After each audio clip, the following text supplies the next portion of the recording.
இந்த கிறிஸ்தவர்கள் என்கிற பேரோ நாம வைக்கிற பேரோ தேவனால கொடுக்கப்பட்ட பேர் கிடையாது. We just need to understand it very clearly whether the name the Christian or something else is not been given by God himself. இப்போ நீங்க அப்போஸ்தல புத்தகத்தில் நீங்க எடுத்து பாத்தீங்கன்னு சொன்னா, if you read in the book of Acts, இப்போ அந்தியோக்கியாவுல முதல் கிறிஸ்தவர்கள் என்கிற பேரை சொல்லி கூப்பிட்டாங்க. in the first time in Antioch they have called these people as Christians. அப்ப அதுக்கு அப்புறம் நீங்க பாத்தீங்கன்னு சொன்னால் எந்தெந்த சிட்டிகள்ல எல்லாம் சபை ஆரம்பிக்கப்பட்டதோ, after that in whichever places in whichever cities the church has been formed, அந்த சிட்டியினுடைய நேம் சொல்லி அந்த சபை அங்க கூடி வருகிறவர்களுக்கு அழைக்கப்பட்டது. அப்போ ஒவ்வொரு சபைக்கும் பேர் வைக்கிறதுக்கு ஒரு நோக்கம் இருக்கு. So there is a reason to name a church. அவர்களுக்கு கொடுத்த தரிசனத்துக்கு தக்க விதமாக ஒரு தனித்துவமான ஒரு நேம் மூலமாக என்ன செய்யப்படுகிறது, சபையை அழைக்கிறார்கள். 2009ல ஆண்டவர் இந்த தரிசனத்தை முதல்ல எங்களுக்கு தந்தார். அப்போ அதுல தான் அந்த வார்த்தை பிறந்தது நற்செய்தி. And that is where I got this அப்ப எலியா நற்செய்தி மினிஸ்ட்ரி ஊழியம் என்று வைத்தோம். Good news. So then I just named it as Elijah Good News Ministries. இப்படி தான் இந்த எலியா நற்செய்தி ஊழியம் பிறந்திருக்கிறது இந்த லோகோவில்.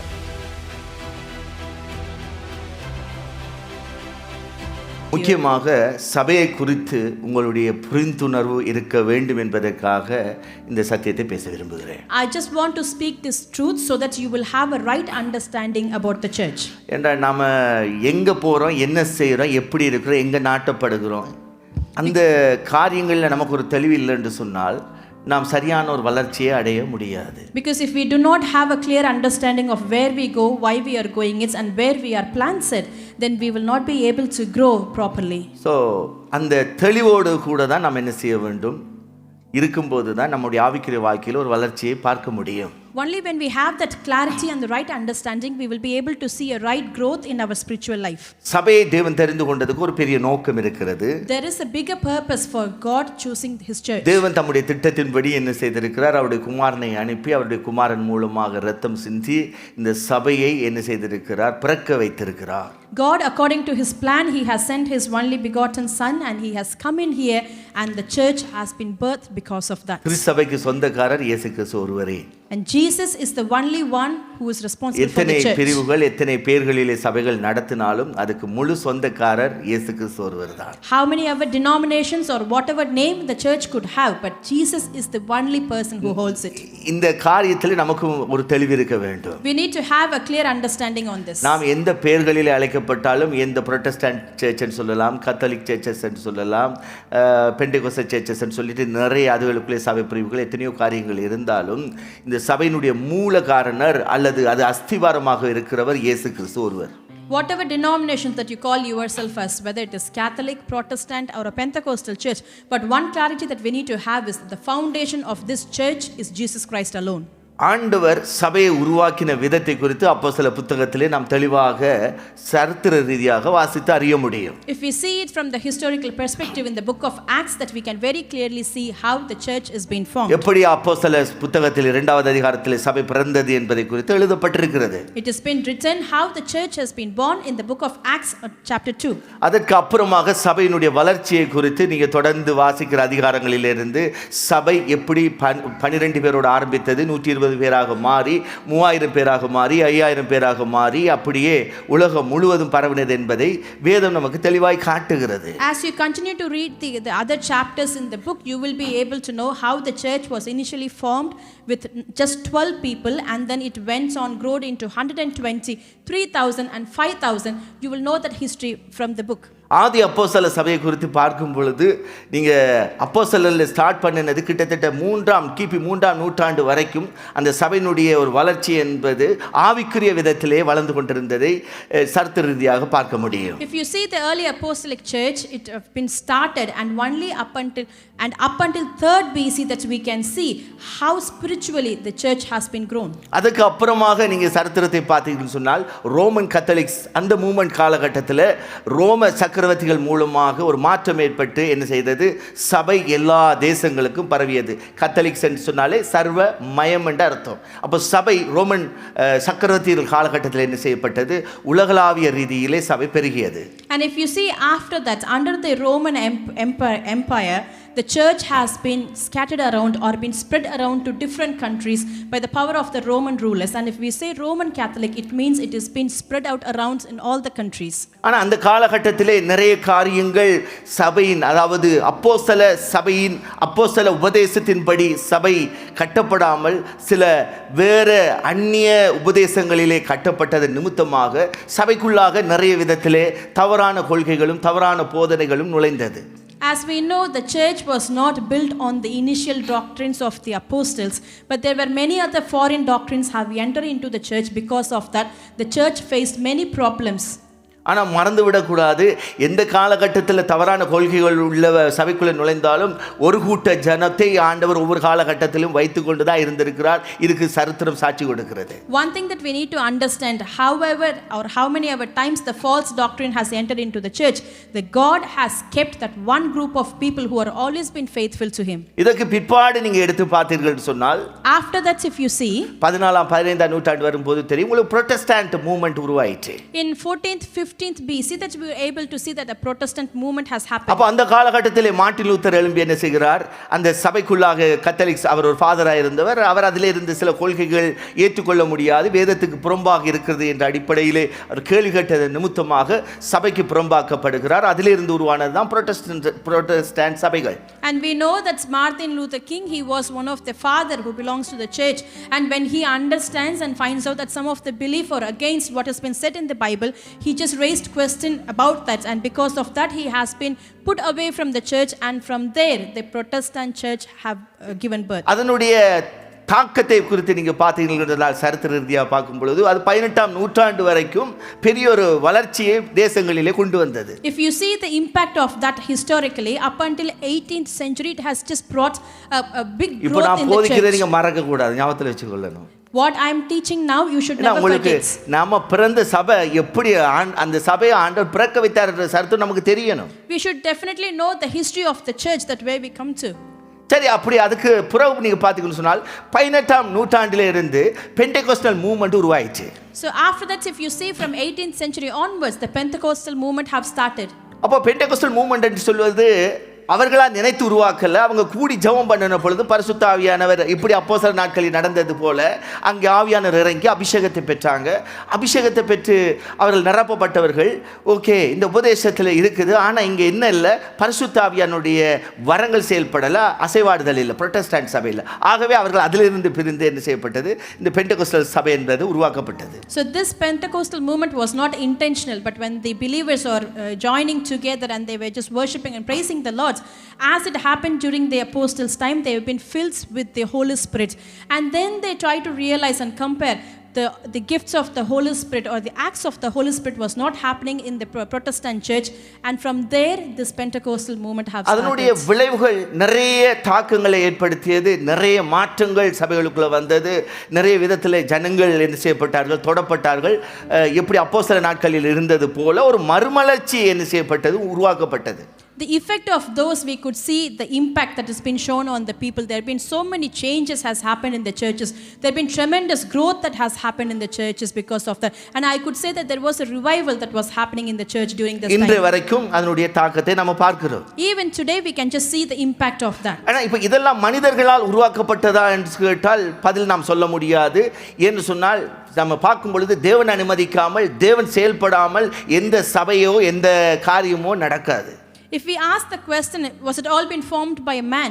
If we ask that question, there is no answer to it, because if God has not admitted it, if God has not worked on this, all these things cannot happen. அதுக்கு ஒரு நல்ல எக்ஸாம்பிள் உங்களுக்கு சொல்ல விரும்புகிறேன். I just want to show you a very good example அப்போஸ்தலர் புத்தகத்திலே நீங்க வாசித்து பார்த்தீர்கள் என்றால் தெரியும், அப்போஸ்தலர்கள் அவர்கள் கூடி 2வது அதிகாரத்தில் கூடி ஆறுதலாக இருந்து ஆராதிக்கிறாங்க. So if you see in the book of Acts in chapter 2, we could see that all the apostles gathered together and they were just praying in comfort for each other. 6-7வது அதிகாரம் வரைக்கும் பாத்தீங்கன்னா சபைக்குள்ள நல்ல பக்தி விருத்தி உண்டாகுது. அவங்க எருசலேமில் மாத்திரமே சபை இருக்கிறது. If you see up until chapter 6 and 7, that there is a very good edification that's been happening in them. ஆனா தேவ திட்டம் உலகம் முழுக்க என்ன செய்ய வேண்டும், இந்த நற்செய்தி போக வேண்டும். But the plan of God is this gospel has to be spread across the nations. ஆண்டவர் என்ன செய்கிறார், கம்ஃபர்ட் சோனாக இருந்த அந்த எருசலேமில் இருந்த கிறிஸ்தவர்களுக்குள்ள உபத்திரவங்களை அனுமதித்து என்ன செய்கிறார், சபையை சிதற பண்ணுகிறார். அதன் விளைவு சமாரியாவுக்கு, மற்ற பட்டணங்கள், மற்ற தேசங்களுக்கு சீசர்கள் என்ன செய்கிறார்கள்? பரவி செல்கிறார்கள். So these apostles were in their comfort zone in Jerusalem. So God wants this to be spread out to all the other nations. So he allows persecution to happen for those apostles in Jerusalem. Because of that, they get spread out to Samaria and all the other regions. 8-9 அதிகாரத்தில் அந்த காரியங்களை பார்க்க முடியும். In chapter 8 and 9 you would be able to read all these incidents. 9வது அதிகாரத்தில் வரும்பொழுது ஆண்டவர் என்ன செய்கிறார்? பவுலை தெரிந்து கொள்ளுகிறார். In chapter 9 God chooses Paul. பவுலை தெரிந்து கொண்டு புறஜாதிகளுக்கு என்ன செய்கிறார்? இந்த அப்போஸ்தலன் பவுல் மூலமாக யூரோப் வரைக்கும் என்ன செய்யப்பட்டது? சுவிசேஷம் கொண்டு வரப்பட்டது. So God has chosen Paul, and through Paul the apostle the gospel has been brought up until Europe. So அப்ப நம்ம புரிந்து கொள்ள வேண்டும், அது தேவனுடைய திட்டம், தேவன் அனுமதித்த காரியம். We need to understand this is the plan of God, and this is something that God has admitted it. சரி, அப்போஸ்தலர் புத்தகம் 11வது அதிகாரத்திலே வாசித்தீர்கள் சொன்னால், As we read it in Acts chapter 11, verse 26ல பார்த்தீங்கன்னு சொன்னால், in verse 26, அவர்கள் ஒரு வருஷ காலமாய் எங்கே நடக்குதுன்னு சொன்னால், இப்போ எருசலேம் நகரம் ஹெட் ஆபீஸாக இருந்தது. இப்போ அந்தியோக்கியா சிட்டி என்ன செய்கிறது? டர்க்கி. நீங்க சொல்லுகிற டர்க்கியில் இருக்கிற ஒரு கேபிட்டல்ஸ், அந்த காலகட்டத்தில் அந்த அந்தியோக்கியா தான் ஒரு முக்கியமான ஒரு சிட்டியாக இருந்திருக்கிறது. அந்த அந்தியோக்கியா சிட்டியே என்ன செய்யப்படுகிறது? தலைமை கிறிஸ்தவர்களுடைய தலைமை இடமாக மாறுகிறது. So during the initial days it was Jerusalem which is the headquarters of the Christians, and after that it is the Antioch which is in the country of Turkey becomes the capital for the Christians. அங்கே பவுலும் பர்னபாவும் என்ன செய்கிறார்கள்? போயிட்டு அங்க அந்தியோக்கியாவில இருந்து உபதேசிக்கிறார்கள். அதனுடைய விளைவு அங்கே பார்த்தீங்கன்னு சொன்னா ஒரு வருஷமாக கூடியிருந்தது. அநேகர் விசுவாசிகளாகி அங்கே சபை என்ன செய்யப்படுகிறது? வளர்ச்சி அடைகிறது. We were able to see it, and Paul and Barnabas they went to Antioch and they stayed in there for more than a year, and we could see that many believers have accepted Christ and have வேதம் அங்கே அந்த வசனத்தை சொல்லுகிறது. Acts chapter 11 verse 26ல சொல்லுகிறது. In Acts chapter 11 verse 26 அங்கே முதல் initially முதல் அந்தியோக்கியாவிலே சீசர்களுக்கு கிறிஸ்தவர்கள் என்கிற பெயர் வழங்கப்பட்டது. The disciples were called Christians first at Antioch. அப்ப நல்லா புரிந்து கொள்ள வேண்டும், இந்த கிறிஸ்தவர்கள் என்கிற பேரோ நாம வைக்கிற பேரோ தேவனால கொடுக்கப்பட்ட பெயர் கிடையாது. We just need to understand it very clearly whether the name the Christian or something else has not been given by God himself. இந்த கிறிஸ்தவர்கள் என்கிற பேர் அல்லது கிறிஸ்டியன் சர்ச் என்ற பேர்லாம் எப்படி வந்ததுக்கு? அந்த மனிதர்கள் கொடுத்த பேர், அவ்வளவுதான். The name Christian or the name church is everything has been given by man to people. இப்போ இயேசுவை பின்பற்றினவங்க கூட்டத்தை பார்த்துட்டு அவங்க ஏதாவது ஒன்று சொல்லி கூப்பிடணும். For all the people who are following Jesus, they have to give some name to them. சும்மா XYZ ன்னு கூப்பிட முடியாது. They cannot call them XYZ. அப்ப சபைக்கு பேர் வேணுமான்னு கேட்டா கண்டிப்பா பேர் வேணும். So do a church needs a name? பூமியில இருக்கிற சபைக்கு பேர் வேணும். For the church நல்லா புரிந்து கொள்ளுங்க. in this earth, ஏன்னு சொன்னா இங்க பூமியில இருக்கும் பொழுது நம்ம ஒரு பிள்ளை ஒரு குழந்தை பிறந்தா அந்த குழந்தைக்கு ஏன் பேர் வைக்கிறோம்? So if a child is born in this world, why do we name them? அந்த குழந்தை வளர்ந்து பெரியவராகி உலகத்தில் சில காரியங்களை செய்யும் பொழுது ஒரு பேர் சொல்லி கூப்பிட வேணும். Because when it grows and if it does something in this world, we need to call him or her by a name. அப்ப அந்த பேர் இருக்கிறதுனால பரலோகம் கிடையாது. It is not just because he or அந்த she has குழந்தை got a பிறந்திருக்கிறதுக்கு இருக்கிற நோக்கம் கிறிஸ்துவினுடைய இரத்தத்தால நம்ம மீட்கப்பட்டிருக்கோம்னு சொன்னா அதுதான் நோக்கம். அதன் நிமித்தம் தான் நமக்கு பரலோகம். The purpose of the child, if it needs to be saved by the blood of Jesus, that is the purpose. ஆனா பேர் இருக்கிறது என்னத்துக்குன்னு சொன்னா சில சட்ட திட்டங்கள் இருக்கிறது. But the name is there for some rules and regulations. இப்போ நீங்க அப்போஸ்தலர் புத்தகத்தில் நீங்க எடுத்து பாத்தீங்கன்னு சொன்னா, If you read in the book of Acts, இப்போ அந்தியோக்கியாவுல முதல் கிறிஸ்தவர்கள் என்கிற பேரை சொல்லி கூப்பிட்டாங்க. in the first time in Antioch they have called these people as Christians. அப்ப அதுக்கு அப்புறம் நீங்க பாத்தீங்கன்னு சொன்னால் எந்தெந்த சிட்டிகள்ல எல்லாம் சபை ஆரம்பிக்கப்பட்டதோ, After that in whichever places, in whichever cities the church has been formed, அந்த சிட்டியினுடைய நேம் சொல்லி அந்த சபை அங்க கூடி வருகிறவர்களுக்கு அழைக்கப்பட்டது. and those churches have been called based on the name of the city where they have been formed. எப்படி அழைக்கப்பட்டது? கலாத்திய சபை, எபேசு சபை, கொலோசிய சபை, பிலிப்பு சபை, இப்படி என்று சொல்லி அழைக்கப்பட்டிருக்கிறது. How it has been called, like Galatian church or in the church of Ephesus, Colossians, that's how it's been called. இதை நீங்க நிருபங்கள் புத்தகத்திலே வாசிக்க முடியும். And that's what you will be able to read in the ஒவ்வொரு book of சபைக்கும் Epistles. பேர் அவசியமா? So it is necessary for each church should have a name. நீங்க தெளிவா புரியணும்ன்றதுக்காக சொல்றேன். Just for you to என்ன understand சில it பேருக்கு very இதுல clearly, கன்ஃபியூஸ் இருக்கலாம். because some could have a confusion on சபைக்கு this. பேர் அவசியம். Church needs a name. என்று சொன்னால் ஒரு கட்டிடம் இருக்குதுன்னு சொன்னால் அந்த கட்டிடத்துக்குள்ளே கூடி வருகிற சில சட்ட திட்டங்கள் அடிப்படையில் பார்க்கும் பொழுது பேர் இல்லாமல் என்ன செய்ய முடியாது, அழைக்க முடியாது. Because if there is a church and people are gathering in there just for the rules and regulations, we cannot have a church without a name. இப்போ இந்த ஹாலிஃபேக்ஸ் சிட்டில ஒரு 10 சபை இருக்குது. Say if this Halifax have நான் got 10 Halifax search என்று churches, பேர் வச்சிருந்தா என்ன ஆகும்? if I just keep my name as Halifax Church, what will happen? என்ன ஆகும் சொல்லுங்க? Tell me what will happen. குழப்பம் தான் உண்டாகும். It will be a confusion. Halifax சர்ச்சில் அப்ப நீங்க எந்த சர்ச் எடுப்பீங்க அடுத்த கேள்வி. So the next question will be in Halifax Church. இதுக்கெல்லாம் நான் which விளக்கம் church? கொடுத்து இருக்க முடியுமா? Will I be able to explain all these things? அப்போ ஒவ்வொரு சபைக்கும் பேர் வைக்கிறதுக்கு ஒரு நோக்கம் இருக்கு. So there is a reason to name a church. அவர்களுக்கு கொடுத்த தரிசனத்துக்கு தக்க விதமாக ஒரு தனித்துவமான ஒரு நேம் மூலமாக என்ன செய்யப்படுகிறது, சபையை அழைக்கிறார்கள். So for the vision that has been given for the church, in order to uniquely identify it, it has a name. அப்ப இந்த காரியத்தை நீங்க தெளிவா புரிந்து கொள்ளுங்க. You need to understand this very சபைக்கு clearly. நேம் அவசியம் என்று சொன்னால் அந்த நேமை வைத்து அது ஒரு புகழ்ச்சிக்காகவோ அது பெருமைக்காகவோ அந்த நேமை வைத்து நாம கூப்பிடுவது கிடையாது. If a church has a name, it's not to boast it or to have a pride for it. இப்போ நம்ம கூடி வருகிற இடத்துல இந்த நாட்டில் ஒரு சட்டம் இருக்குது. So when we gather in a place, there is a rule in this country. அப்போஸ்தல நாட்களிலே சபைகள் என்ன செய்யப்படல, சட்ட ரீதியாக அங்கீகரிக்கப்படவில்லை. During the times of the apostles, the church was not identified by the அவர்களுக்கு government. ரெஜிஸ்டர் பண்ற காரியம்லாம் இருக்கல்ல. They do not have this process of registration. அவங்கள எங்க குகைகளிலோ அவங்களுக்கு தெரிந்த வீடுகளிலோ ரகசியமாய் கூடி ஆராதிக்கிற ஒரு காலகட்டம். Wherever they can, whether it is in a cave or in a house, they have been secretly gathering around அப்போ and worshiping. சட்டப்படியாக சபைகள் அங்க அங்கீகரிக்கப்படாததுனால அவர்கள் அந்த இடத்துல பேர் வைத்து அழைத்தாலும் சரி பேர் வைக்காம அழைத்தாலும் சரி ப்ராப்ளங்கள் இருக்கல்ல. Because they were not legally attested by the government during those time, whether they have a name or not, it doesn't matter. ஆனா 3ஆம் நூற்றாண்டுக்கு அப்புறமாக பார்க்கும் பொழுது சபைகள் சட்ட ரீதியாக அங்கீகரிக்கப்பட்டது, அரசாங்கத்தால் அங்கீகரிக்கப்பட்டது. ஆகவே அங்கே கட்டிடங்கள் கட்டியப்பட்டது. அதற்கு அப்புறமாகத்தான் சபைகள் ஒரு நிரந்தர கட்டிடங்களில் கூடி ஆராதிக்கிறவர்களாக மாறுகிறார்கள். அப்போ அங்கே சில அந்த சட்டங்களுக்கு ஏற்ப, தேசங்களுடைய சட்டங்களுக்கு ஏற்ப சில ஒழுங்குகளை செய்யும் பொழுது இப்படியான இந்த ரெஜிஸ்டர் பண்ணுகிற காரியங்கள் முதல் கொண்டு உருவாக்கப்பட்டது.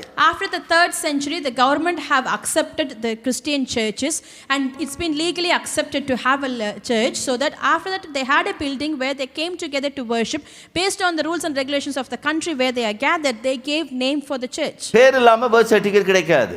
Without a name, you won't receive a birth certificate. பேர் இல்லாம பர்த் சர்டிபிகேட் இல்லாம நீங்க குழந்தையை ஸ்கூல்ல பதிய முடியாது. Without a name, without a birth certificate, you cannot put your child in இல்ல a நான் school. ஹியூமன் அப்படின்னு சொல்லிட்டு நீங்க கொமனா சொல்லி கொண்டே இருக்க முடியாது. ஒரு பேர் வச்சு ஏத்திடணும். பிறகு முன்னாடியே நம்ம சூஸ் பண்ணுவோம் பேரை. You cannot have a common name saying it's a human. Before a child is born, we select a name for it. ஆண்டவரே ஒரு பேரை தாருங்க. Lord, give me a name.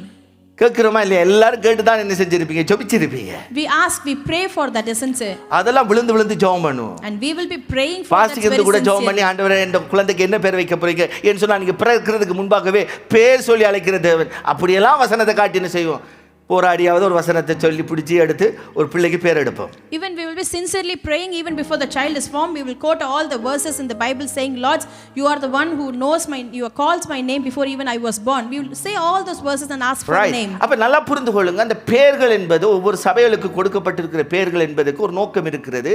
அந்த தரிசனத்துக்கு தக்க விதத்திலே நேமை ஆண்டவர் செய்கிறார், சூஸ் பண்ணுவதற்கு நேராக நடத்துகிறார். Just understand this very clearly. There is a reason for God giving a unique name to each and every church. It's based on the vision that he has given for them. 2009ல ஆண்டவர் இந்த தரிசனத்தை முதல்ல எங்களுக்கு தந்தார். In 2009 he has given this vision first time for us. சபை ஆரம்பிப்பதை குறித்து ஆண்டவர் இடத்துல பேசினார். The Lord spoke to me regarding opening Malchijah a church. புத்தகம் 4வது அதிகாரம் 5வது 6வது வசனத்தை தந்தார். He gave me Malachi chapter 4 verse 5 and 6. அப்ப 4வது 5வது வசனத்தை தந்தபோது ஆண்டவரே அப்ப இந்த தரிசனத்துக்கு நான் என்ன பேர் வைக்கிறது? So when God gave me this vision, I asked Lord, what will I name my vision? இதுக்காக நான் ஜெபம் பண்ணி கொண்டிருந்தேன். And I've been praying for that. என்ன சொன்னால் சபை அப்ப பிறக்கல, சபை ஸ்டார்ட் பண்ணல.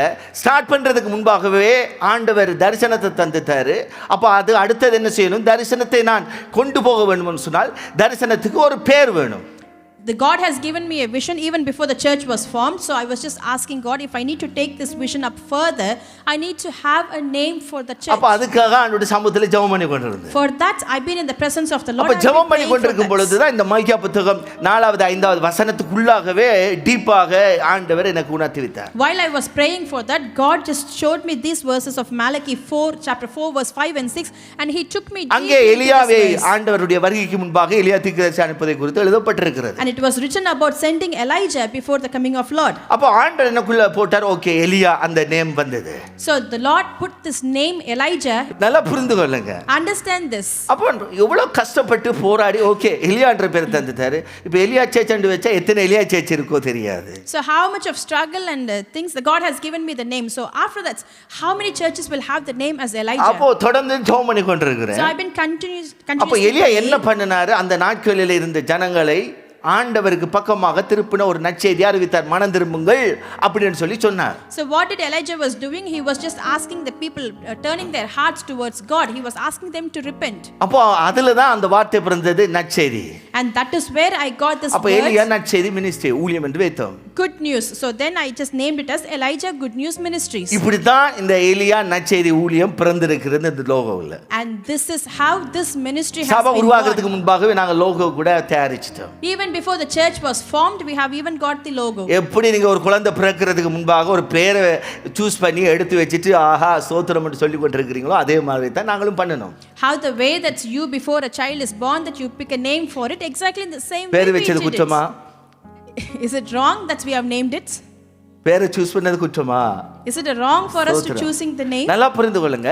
அப்ப தெளிவு இருக்கணும். என்னன்னு சொன்னால், ஆமா இப்ப வேத புத்தகத்தில் இருந்து நீங்க சில காரியங்களை எப்பவுமே எந்த உபதேசங்களாக இருந்தாலும் எந்த காரியத்தை குறித்தும் உங்க வேத புத்தகத்திலிருந்து தெளிவாக நீங்க பதில்களை பார்க்க தெரியணும். You should just have this clarity. Whatever the questions that you have from the scriptures, you should be able to find the right answer for it. இப்போ ஆண்டவர் எரேமியாவுக்கு சொல்லும்போது முதலாவது அதிகாரம் 5ஆம் வசனத்தில் சொல்லுகிறார். In Lord, when he speaks to Jeremiah, he says in chapter 1 verse 5. அங்க சொல்றாரு, நான் உன்னை தாயின் வயிற்றில் உருவாக்கும் முன்னே. He says, before that you were born in the womb, உன்னை அறிந்தேன். I know you. நீ கற்பத்திலிருந்து வெளிப்படும் முன்னே. Before you have been formed in the womb, நான் உன்னை பரிசுத்தப்படுத்தி உன்னை ஜாதிகளுக்கு தீர்க்கதரிசியாக கட்டளையிட்டேன். I appointed you as a prophet to the nations. ரெண்டு அதுல முக்கிய பாயிண்ட் சொல்றாரு. Two important உன் points he தாயின் says that.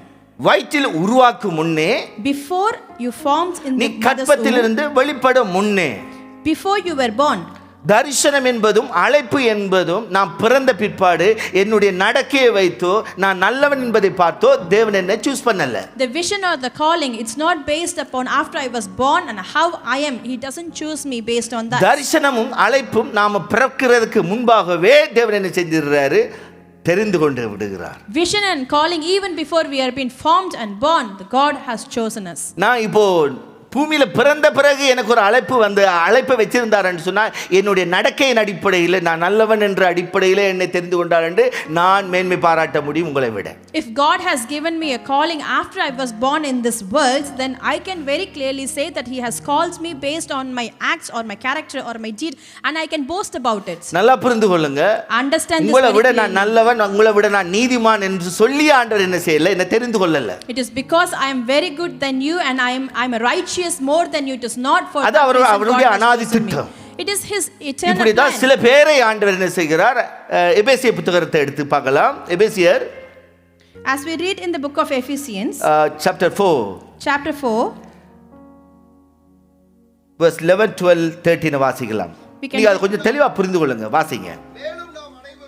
மேலும் நாம் அனைவரும் குமாரனை பற்றும் விசுவாசத்திலும் அறிவிலும் ஒருமைப்பட்டவர்களாகி கிறிஸ்துவினுடைய நிறைவான வளர்ச்சியின் அளவுக்கு தக்க பூரண புருஷராகும் வரைக்கும் பரிசுத்தவான்கள் சீர்பொருந்தும் பொருட்டு சுவிசேஷ ஊழியத்தின் வேலைக்காகவும் கிறிஸ்துவின் சரீரமாகிய சபையானது பக்தி விருத்தி அடைவதற்காகவும் அவர் சிலரை அப்போஸ்தலராகவும் சிலரை தீர்க்கதரிசிகளாகவும் சிலரை சுவிசேஷகராகவும் சிலரை மேய்ப்பராகவும் போதகராகவும் ஏற்படுத்தினார். ஆமென்.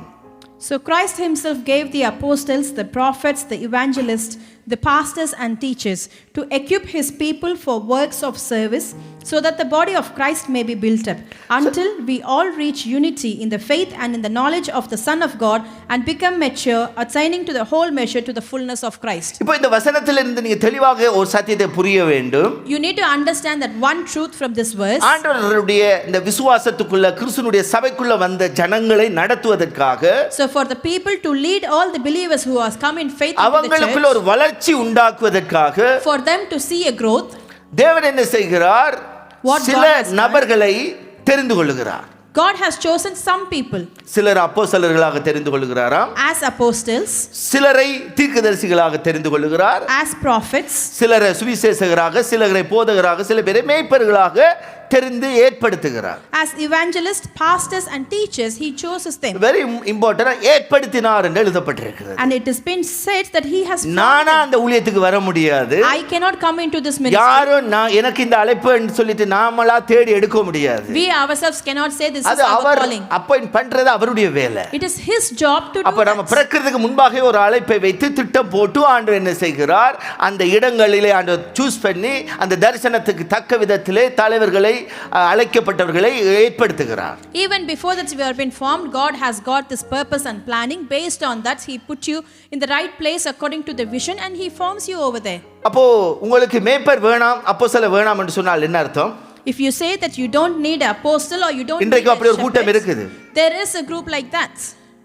நீங்க சில பேரை பார்க்கலாம், சில பேர் நற்செய்தி அறிவிக்கிறேன் என்று சொல்லுகிறவர்கள் இந்த சபைக்கும் ஒரு சபையில இருக்க மாட்டாங்க. Some people who says or calls இந்த themselves தேசத்திலே இருக்கிறாங்க as அப்படிப்பட்டவர்கள். evangelists, they will not be under நான் under ஒரு one சிட்டியில church. மீட் பண்ணினேன். I've just met one person in a ஒரு city.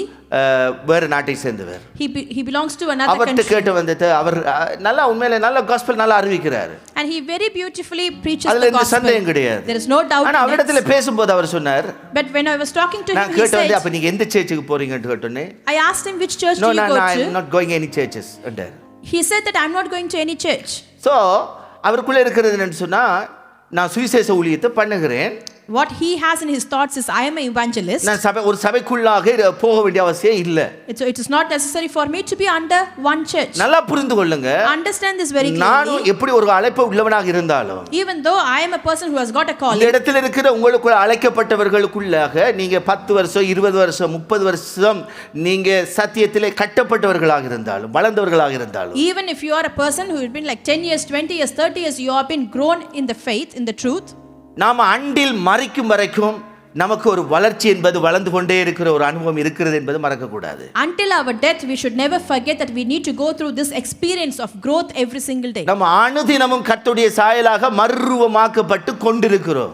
Every day we try to transfigure ourselves as the likeness of யாரும் Jesus. பரிபூரணர்கள் கிடையாது. We cannot say that we are mature. நல்லா புரிந்து கொள்ள வேண்டும். இந்த சத்தியத்தை நீங்க புரியணும். You need to understand this truth very சில நேரங்களில் clearly. நாம என்ன நினைச்சோம், நான் ரட்சிக்கப்பட்டுட்டேன், Sometimes what we think, நான் ஞானஸ்நானப்பட்டுட்டேன், I've been saved, I got பரிசுத்தாவினுடைய baptized, அபிஷேகத்தை பெற்றுட்டேன், I got the anointing நல்ல of the ஆவியில Holy நிறைந்து Spirit, ஜெபிக்கிறேன், and I can pray நல்லா எனக்கு fully. சத்திய வசனங்கள் தெரியுது, I know all the verses. ஆகவே நான் பூர்ண வளர்ச்சி அடைந்துட்டேன் என்று நீங்க நினைச்சிட்டீங்கன்னா, So I've been completely matured in Christ. If you say நீங்க that, வஞ்சிக்கப்பட்டவர்களாய் மாறிவிடுவீர்கள்.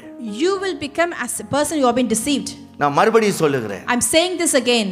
பூரண வளர்ச்சி என்பது The full mature growth, Pavul சொல்றாரு, as Paul says, அவ்வளவு ஊழிய அனுபவம் உள்ளவர் தான். and he is the one who have got loads of அவருடைய experience. வாஞ்சையெல்லாம் இன்னும் அவரை அறிகிற அறிவின் மேன்மைக்காக எல்லாவற்றையும் நஷ்டமாக கருதுகிறேன், விட்டுவிட்டேன். அவருடைய நோக்கம் எல்லாம் இன்னும் வளர்ந்து கொண்டிருக்கிறேன். And all his longing is like, in order to know him fully, I just need to grow every single day, and I'm okay to think of all the other things as a loss for him. ஜெபத்தில் முதிர்ச்சி அடைந்தவர் தான் பவுல் அப்போஸ்தலன். Paul is the one who has been matured in praise. ஆனா முதிர்ச்சி அடைந்திருந்தாலும் எனக்கு நான் ஜெபத்தில் நான் கேட்ட ஆண்டவர் பதில் செய்வாரே, நான் முதிர்ச்சி அடைஞ்சிட்டேனே என்று இருக்கல, மற்றவருடைய ஜெபத்தை அவர் எதிர்பார்த்திருக்கிறார். He is not- எனக்காகவும் வேண்டிக் கொள்ளுங்கள் என்று சொல்லுகிறார். He is not a person who thinks himself like, I've been matured in prayer, so whatever I ask, the God will give it to me. He didn't think in that way, because he has been asking others to pray for him as well.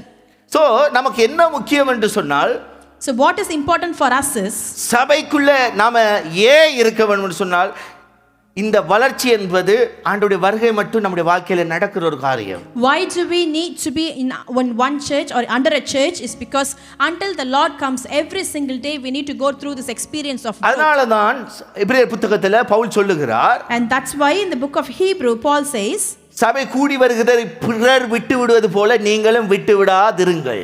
as others leave the church gathering, you please do not leave it. இன்னும் What does he say? சிலர் அப்படி விட்டுருக்காங்க, அந்த காலகட்டத்தில் அப்படி இருந்திருக்காங்க. And during those days, some have stopped coming அப்ப to the சபைக்கு gathering. நாம ஏன் போகணும் என்று சொன்னால், So why do we need to go to church? எனக்கு இன்னும் வளரணும், Because I need to grow இன்னும் நான் more அவருடைய சத்தியத்திலே போதனையிலே கட்டப்படணும். in his teaching, in his truth, that I need acts to grow. Chapter 2வது அதிகாரத்தில் வாசித்தீர்கள் என்று சொன்னார், In Acts chapter 2, if you read, அவர்கள் அனுதினமும் அப்போஸ்தலர்களுடைய உபதேசத்திலும் ஐக்கியத்திலும் என்ன செய்திருந்தாங்க? தரித்திருந்தார்கள். so it says every single day that people gathered together and they have been in the growth of the, அப்போ நல்லா புரிந்து கொள்ள வேண்டிய காரியம், this is something we need to அப்ப understand. It's டெய்லி very என்னுடைய clearly. வாழ்க்கையினுடைய வளர்ச்சிக்கு சபைக்கு போவது, சபையில நிலைத்திருக்கிறது அவசியமாயிருக்கிறது. So it has been very imperative for me, for my growth in spirit, that I need to go to church. ஆமென். நான் வாசித்தபடி acts chapter 2:42ல தான் அந்த வசனம் இருக்கிறது. As I read before in Acts chapter 2 verse 42, this verse is there. அந்த இடத்துல தெளிவாய் சொல்லுகிறது, And it very clearly says, அவர்கள் அப்போஸ்தலருடைய உபதேசத்தில் இருந்தாங்க, they devoted themselves to apostles' அந்யோன்யம் teaching ஐக்கியம், அங்க யூனிட்டி இருந்தது, and to fellowship, அப்பம் பிட்குதல் ஜெபம் பண்ணுகிறதுல உறுதியாய் தரித்திருந்தார்கள். to the breaking of bread and to prayer. இப்போ நம்ம சபைக்கு போகும்போது அங்க ஒரு யூனிட்டின்றது இருக்கணும். So whenever we go to church, there should be a ஒரு பழமொழி fellowship. சொல்லுவாங்க, ஒன்றுபட்டால் உண்டு வாழ்வு. There is a proverb that says unity is strength. அப்போ சபையில நீங்க யூனிட்டிக்குள்ள நீங்க ஒவ்வொரு ஆளும் ஒவ்வொரு விதமான கரெக்டரோட இருக்கிறீங்க. In church, everybody has got your unique character. ஒவ்வொரு ஆளும் ஒவ்வொரு தேசத்திலிருந்து வந்திருக்கலாம், அல்லது ஒவ்வொரு ஊர்கள்ல இருந்து வந்திருப்பீங்க. Everybody must have come from a different country or from a different city. எப்படி நோவாட பேழைக்குள்ள கண்ட மிருகங்கள் எல்லாம் ஏறின மாதிரி தான் நம்ம சபைக்குள்ள இருக்கிறவர்களும் அப்படி தான் இருக்கிறோம். How in the Noah's ark that there were different types of animals are there. நோவாவுக்கு likewise. எப்படி இருந்திருக்குமோ தெரியல. I do not know how it was for Noah. யோசிச்சு பாருங்க, சடன்லி அங்க புலி உள்ள வருது, Just think about it. அங்க Suddenly ஆடும் உள்ள வருது, a tiger comes ஓநாயும் உள்ள and a வருது, goat comes and a பாம்பு wolf உள்ள comes வருது, and a snake comes. எல்லா மிருகங்கள் வரும்போது இவருக்கு எப்படி இருந்திருக்கும்? How it would be for Noah. ஆனா and all the எல்லாத்தையும் animals. அத்தனை நாள் வச்சு சமாளிச்சிருக்கிறாரு. But he was able to manage all of those for அத்தனை so many நாட்கள் அந்த days. தண்ணி வற்றும் வரைக்கும் அவர் என்ன செஞ்சிருக்காரு? மெயின்டெனன்ஸ் பண்ணிருக்காரு, சரியான ஃபுட்டெல்லாம் கொடுத்து பராமரிச்சிருக்காரு. Until the day the flood has gone, he has maintained it, looked after it and fed it properly. அவ்வளவு கிரேட். அவர் ஒரு பெரிய ஒரு மேய்ப்பர் தான் அவர். And definitely he is a great shepherd. இது நல்லா யோசிச்சு பாத்தீங்கன்னா, நாமெல்லாம் மிருகங்கள் கிடையாது, உண்மைதான். Just think about it. We are not animals. Yes, that's true. ஆனா நமக்குள்ள மிருக சுபாவங்கள் இருக்கத்தான் செய்யுது. But we do have those animal characters within us. விட்டு கொடுக்கிற மனப்பான்மை. We cannot just give. ஒவ்வொருவர்ட்டையும் எடுத்து பாத்தீங்கன்னு சொன்னா ஒவ்வொரு விதமான கேரக்டர்ஸ்கள் உள்ள இருக்கும். Every single person will have this unique character. ரட்சிக்கப்பட்டனுடைய அந்த சுபாவங்கள் அத்தனை என்ன செய்யல, ஒரே நல்ல சாகல்ல. On the day when we have been saved, not on the same day all எத்தனை those பேர் உங்களுடைய characters have ஜென்ம died. சுபாவங்கள் முழுமையா செத்துட்டன்றவங்க கையை எடுத்துங்க பாப்போம்.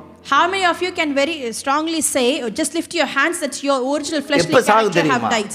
Do you know when it எப்ப will நீங்க die? பாடைக்கு போறீங்களோ அன்னைக்கு தான் Sahoo. On the day that you die is when everything goes away. அந்த இந்த உணர்ச்சி இருக்கும் வரைக்கும் உங்களுக்குள்ளாக சில காரியங்கள் ஜென்ம சுபாவங்கள் இருக்கத்தான் செய்யும். Until we have feelings within us, we have life, we will have all அப்ப those இத fleshly மாற்றுகிறதுக்கு தான் characters. தேவ சத்தியத்தை சபைகள்ல போதிக்கிறோம். And only for us to change those, the teaching has been given in the அப்ப இந்த church. இடத்துல கூடி வரும் பொழுது சேர்ந்து பக்கத்துல இருக்கலாமா? சிங்கம் பக்கத்துல ஆடு இருந்தா எப்படி இருக்கும்? So when we gather together, can the lion and the lamb sit இருக்கணும். together? அதுக்கு தான் ஆண்டவர் சபையில வச்சிருக்காரு. Yes, it has to be, and that's what the reason பக்கத்துல God இருக்கிற was ஆடு kept in the church. சிங்கம் கடிக்க முடியாது. The lion cannot eat the sheep that's next to it. பட்சிக்கிறவர்கள் அல்ல.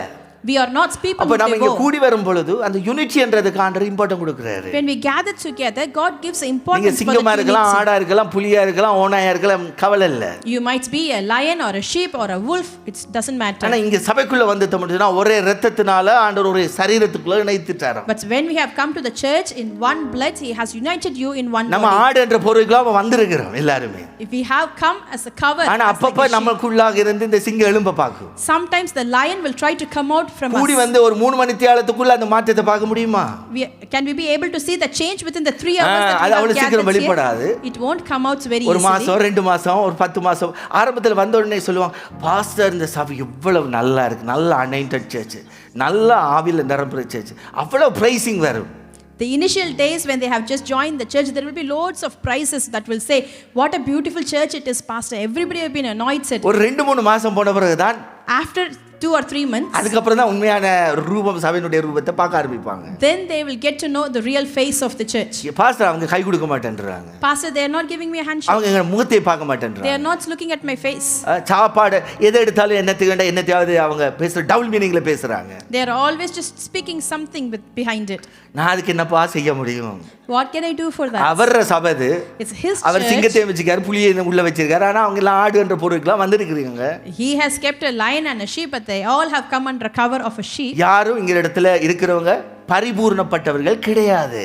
Nobody who is in here, they are matured in Christ.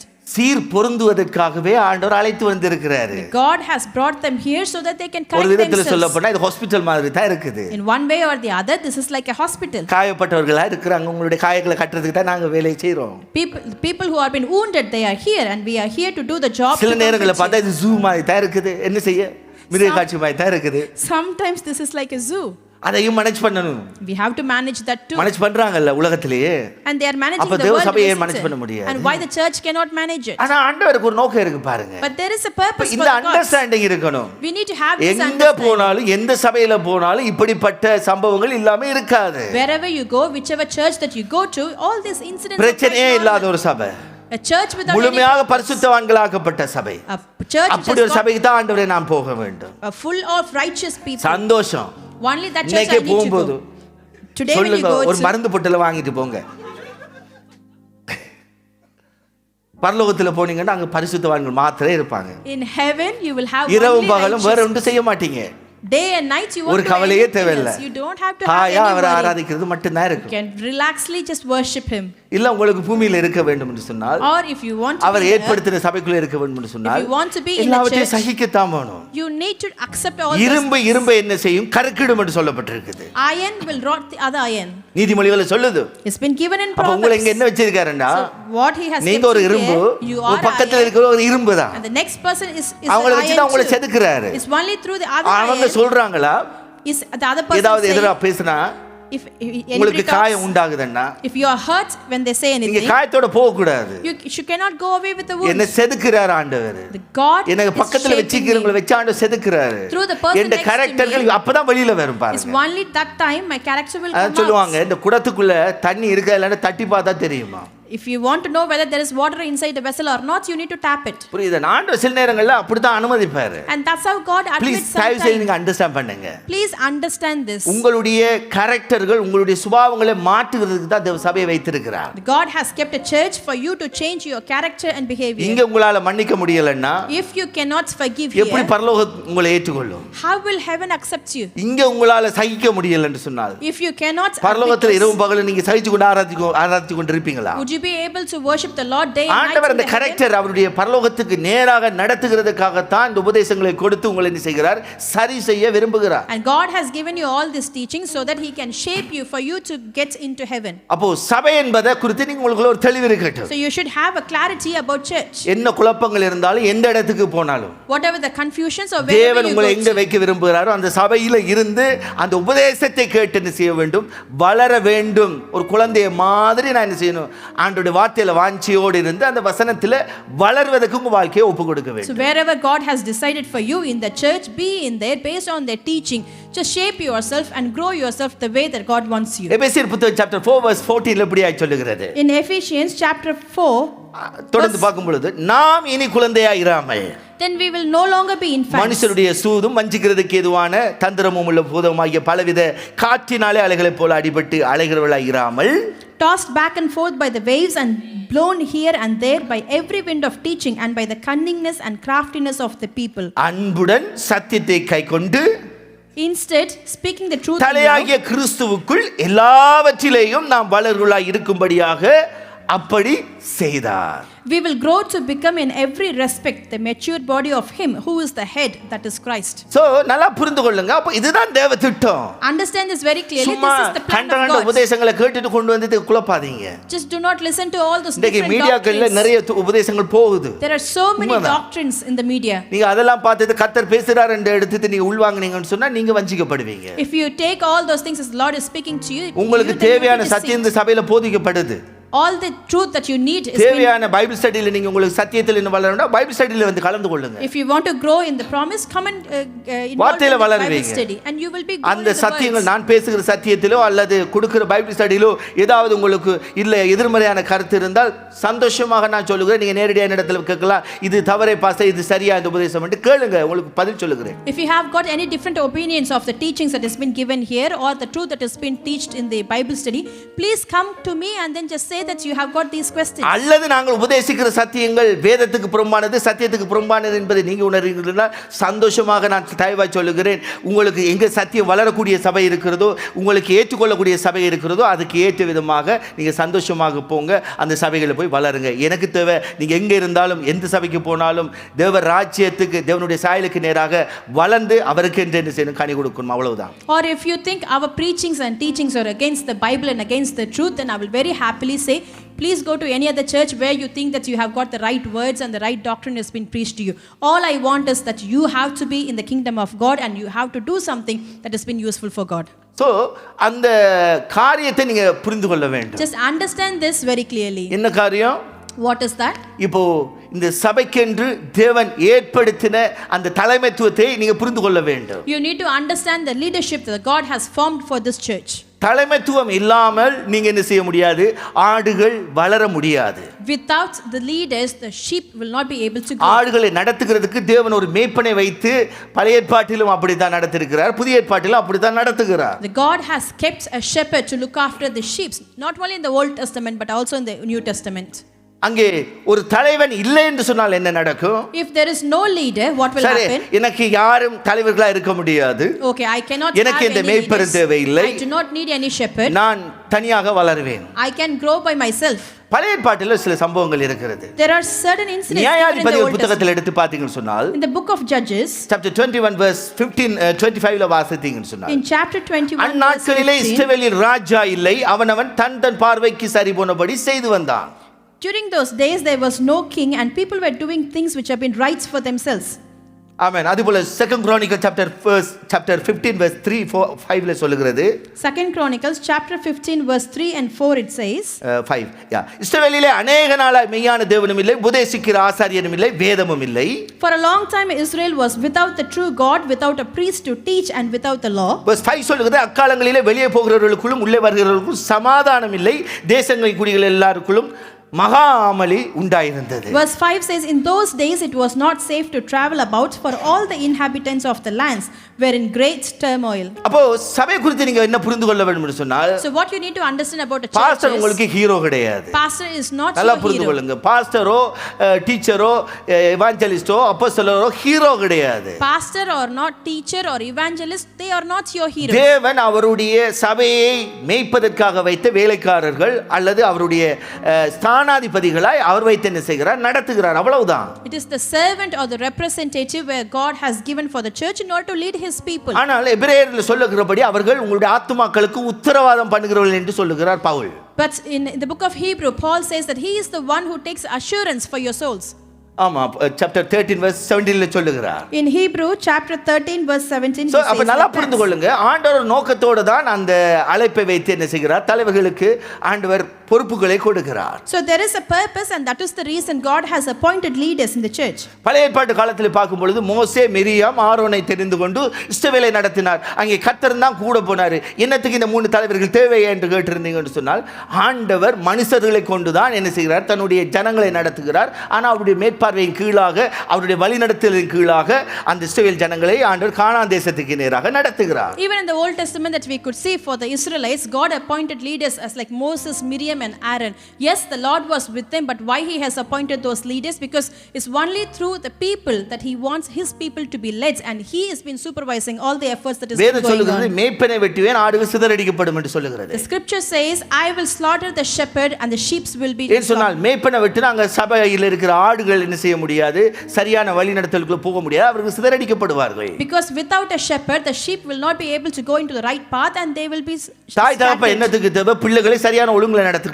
Why a parents are needed in order to அது ஒரு lead the தலைமைத்துவம். child. It's a leadership. தாய் தகப்பன் இல்லாமல் வளர்கிற பிள்ளைகள் தாறுமாறாய்த்தான் வளர்வார்கள்.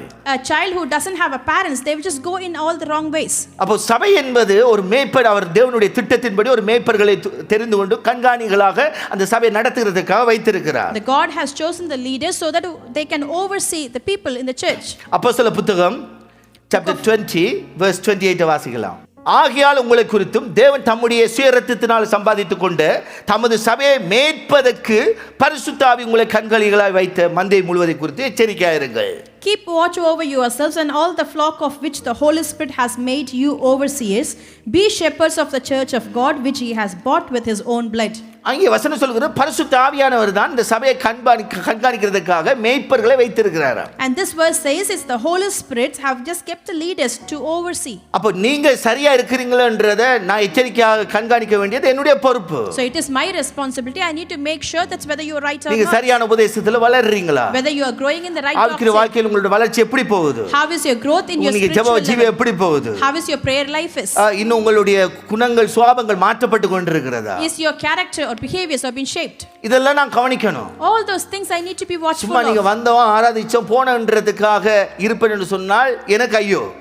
If I'm just being here for you to come and worship here, then it is woe to me. என்று சொன்னா உங்களை இந்த இடத்துல கொண்டு வந்திருக்காங்கன்னா நான் மறுபடியும் சொல்றேன், எனக்கு 100 200 5000 பேரோ வரணும் என்ற அவசியம் இல்லை. என்னிடத்துல தந்த ஆத்துமாக்கள் அது 5 பேர் தந்தாலும் அந்த 5 பேரும் பரலோகத்துக்கு கொண்டு போகிற அந்த பொறுப்பு எனக்கு இருக்குது என்ற உணர்வோடு தான் நான் செயல்பட விரும்புகிறேன். I'm just repeating this again. I do not want 1000 or 2000 or 5000 of souls in my church. Even if it is 5 people that has been given to me, it is my responsibility to take those 5 to heaven. அப்ப சபை மக்கள் இதை புரிந்து கொள்ள வேண்டும். உங்களுக்கு ஏன் மேய்ப்பர் தேவை என்று சொன்னால் உங்களை நடத்துகிறதுக்கு அது ஆண்டவருடைய திட்டம், ஆண்டவர் ஏற்படுத்தின ஒரு ஒழுங்கு. So the congregation has to understand why do you need a leader, because it is the plan of God, purpose of God, that's the leader has to lead you towards him. I don't like pastor எனக்கு pastor தேவையில்லை அப்படின்னு நீங்க சொன்னீங்கன்னா, if you say so, நீங்க எங்களை reject பண்ணல, தேவ திட்டத்துக்கு எதிராக நிக்கிறீங்க. you are not rejecting us, but you are standing against the plan of நான் God. ஒரு மேய்ப்பனுக்கு கீழே இருக்க மாட்டேன் என்று சொன்னீங்கன்னு சொன்னால், If you say that I will not be under a shepherd, நான் கிறிஸ்துவுக்கு கீழே தான் இருப்பேன், நான் மேய்ப்பனுக்கு கீழே இருக்க மாட்டேன். I will be under only the Christ. அட அந்த மேய்ப்பனை வச்சதே கர்த்தர் தான், அப்ப அதை ஏற்படுத்தி வச்சிருக்கிறாரு. And it is the God who have நீங்க kept இருக்க that மாட்டேன்னு shepherd. சொன்னால் அங்க தேவ திட்டத்துக்கு எதிராக செயல்படுறீங்க. If you say that will not be under him, it means that you are நல்லா working புரிந்து against கொள்ளுங்க. the will of God. ஆண்டவர் எல்லாவற்றையும் ஒழுங்காக என்ன செய்கிறார், சபையை நடத்துகிறார். சபைக்கு ஒரு திட்டம் போட்டு அதற்குரிய மெதட்டில் ஆண்டவர் செய்து கொண்டிருக்கிறார், சபையை நடத்தி So கொண்டிருக்கிறார். God just plans everything, and he just make everything correct by having a plan for the church. அப்போ பாஸ்டர் நீங்க உங்களுக்கு யாராவது இருக்காங்களான்னு கேட்டா, எனக்கு ஆவிக்குரிய தகப்பன்மார் இருக்காங்க. So if you ask this question, pastor, do you have any leader? Yes, I have spiritual நான் மேய்ப்பனாக இருந்தாலும் நான் சில பேருடைய ஆலோசனைகளை கேட்டு என்ன செய்கிறேன், அதன்படி நடத்த விரும்புகிறேன், Though I நடக்க am a விரும்புகிறேன். shepherd, I get counseling and advice from my spiritual நான் fathers. உங்களை ஒரு பக்கம் மேய்த்தாலும் எனக்கும் ஆலோசனை தரக்கூடியவர்களை நான் நாடுகிறேன். Yes, though I lead you on one side, on the other side I too ask for advice and நான் உங்களுக்கு counseling. மேய்ப்பனாக இருக்கிறனால் நான் பூர்ணப்பட்டவன் என்கிற எண்ணத்தோடு நான் அந்த பலிபீடத்தில் நிற்க மாட்டேன்.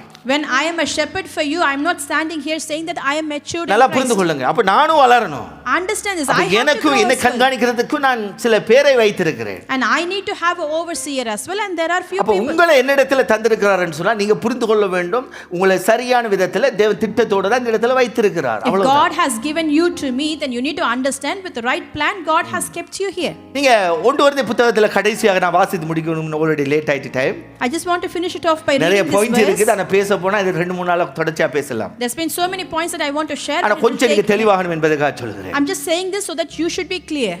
1 கொரிந்தியர் புத்தகம் 12வது அதிகாரத்துல பாத்தீங்கன்னு சொன்னால், In 1 Corinthians அந்த chapter புத்தகத்துல நீங்க 12, வீட்டுல போய்ட்டு கூட அந்த அதிகாரத்தை முழுக்க படிங்க.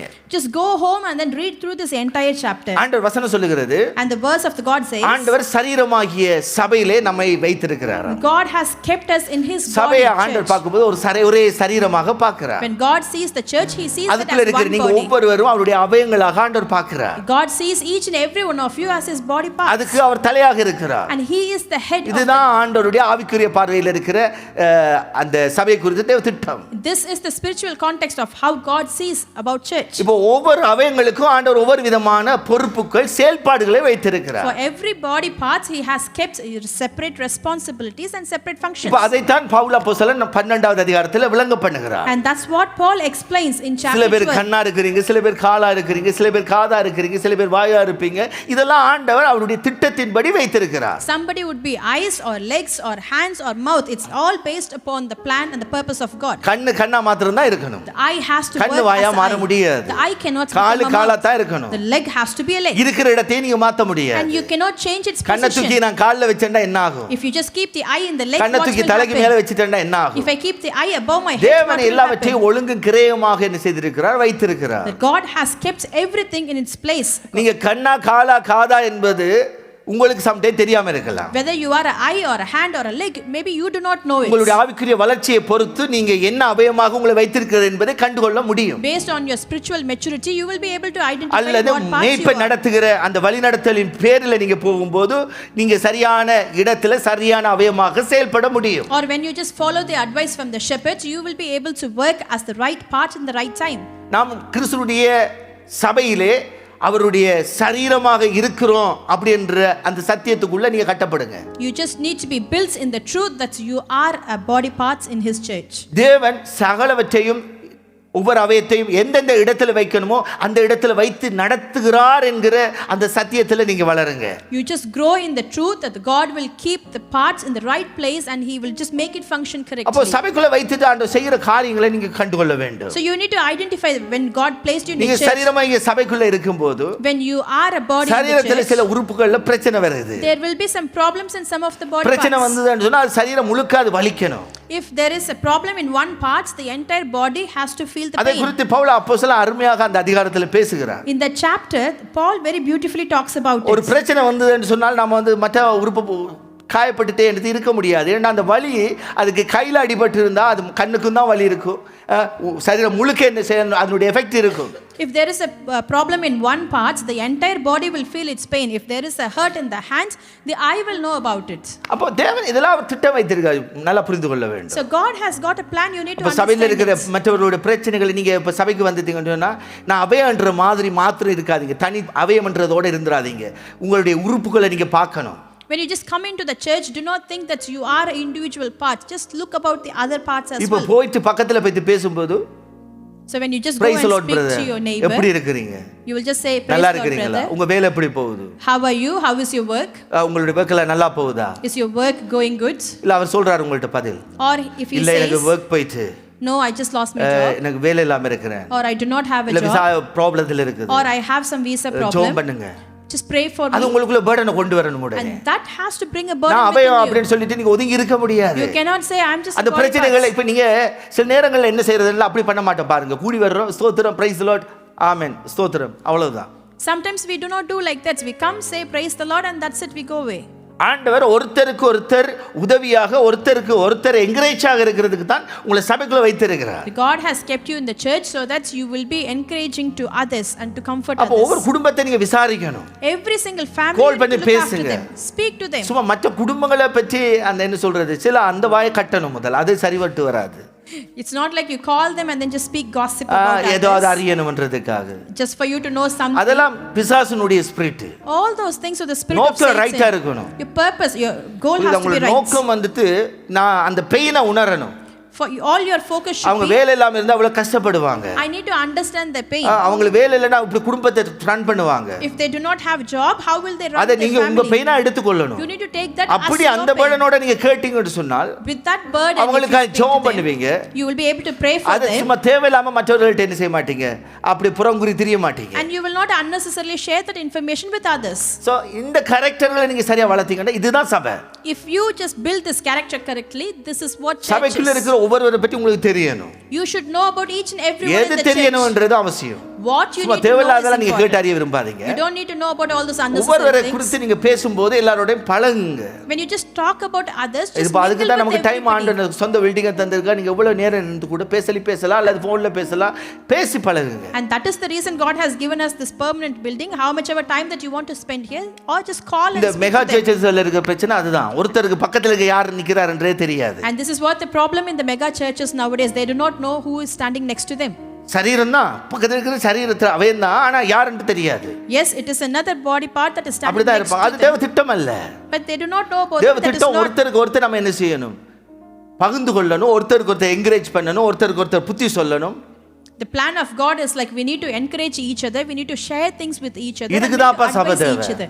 For that we need a church. உங்களை உற்சாகப்படுத்துகிறதுக்கு பக்கத்துல இருக்க சகோதரர் இருப்பாங்க, To encourage சகோதரி you, இருப்பாங்க. there will be a brother or sister next இப்போ to you. நாங்க பிரசங்கத்தை பண்ணலாம், I can give you a sermon. ஜெபம் பண்ணலாம். I can நீங்க pray. முன்னுக்கு இருந்து லீட் பண்றதுனால அது மட்டும் போதாது. Just being in the front and leading is that alone is not புரியுதா? enough. நாம் ஒருத்தர் டிபெண்ட் பண்ணி இருக்க அழைக்கப்பட்டவர்கள். We have been called to be இந்த dependent on சரீரமான each சபைக்குள்ள other. இருக்கிறோம்னு சொன்னா நம்ம ஒவ்வொருவரும் ஒருத்தருக்கு ஒருத்தர் டிபெண்ட்ல தான் நம்ம வாழணும். When we are in this body in the church, that we have to be dependent on each other. அப்படி சேர்ந்து வாழும் பொழுது தான் அந்த சபையில ஒரு பூர்ண வளர்ச்சிக்குள்ள நாம போக முடியும். Only when we live together we can just go into that full matured சரி, state. இப்போ நான் நினைக்கிறேன் கொஞ்சமாவது ஓரளவுக்கு சபையை குறித்து புரிந்திருப்பீங்க. So I believe you would have at least சபையினுடைய known இம்பார்ட்டன்ட் புரிந்திருப்பீங்க நான் the நினைக்கிறேன். importance of the church. So இந்த தெளிதலோட இந்த புரிதலோட நீங்க என்ன செய்யுங்க, இனிமேல் இருக்கும்போது ஏதாவது தவறான கேள்விகள் இருந்தா அதெல்லாம் தூக்கி போட்டுருங்க. With this clarity, if you have got any other questions which is not correct, just throw it away. யார் உங்கள்ட்ட கேள்வி கேட்டாலும் பதில் சொல்லுங்க. Or if anybody asks you அவசியம், a எது அவசியம், question, ஏன் அவசியம், answer them saying what is important and why பதில் it is சொல்லி important. பழகுங்க. Answer them. அப்ப அவங்களும் தெளிவாகுவாங்க. And only அப்படியே then எழுந்து நிக்கலாம். they will also become clear. Let's all rise up to our feet for the prayer.